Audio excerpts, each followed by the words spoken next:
नमस्कार साथियों, कैसे हैं आप सभी। आज हम पढ़ेंगे राजस्थान की नदियाँ। राजस्थान की नदियों को तीन भागों में बांटा गया है। आंतरिक प्रवाह की नदियाँ, अरब सागर की नदियाँ और बंगाल की खाड़ी में गिरने वाली नदियाँ।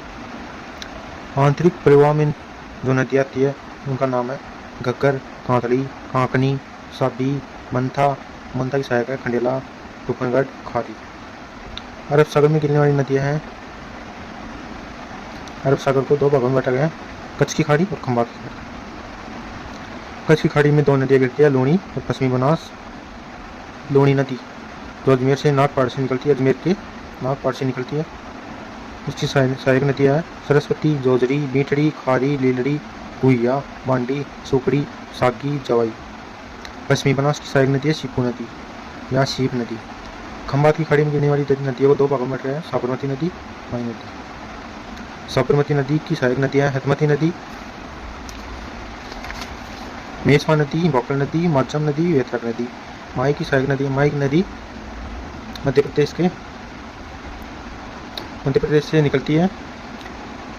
माई नदी की सहायक नदी है अनास नदी, चाप नदी, मोरे नदी, ईख नदी, लाख नदी, सोम नदी, जाखा नदी। बाणगंगा नदी इसकी सहायक नदी है घुमरी नाला, सूरा, पलोसन नदी। गंभीरी नदी इसकी सहायक नदी है पांतना नदी, शेषा नदी, खेर नदी। पार्वती नदी की सहायक नदी है शेरनी नदी, मेंढका नदी, चंबल नदी। चंबल नदी की सहायक नदियाँ है कुराल, मिर्जा नदी, बनास, बामनी, काली सिंध, पार्वती नदी। बनास नदी की सहायक नदियाँ है चंद्रभागा, कोठारी, खारी, मासी, मोरेल, भेड़स, मीनाल। काली सिंध की सहायक नदियाँ आहू और करवन नदी। पार्वती नदी की है कुल नदी। चंबल नदी बीहड़ों का निर्माण करती है जो उत्खात भूमि होती है। चंबल नदी का क्षेत्र डांग क्षेत्र कहलाता है। डांग की रानी करौली को कहते हैं, जहाँ केला देवी का मेला पड़ता है और लांगोरिया नृत्य किया जाता है।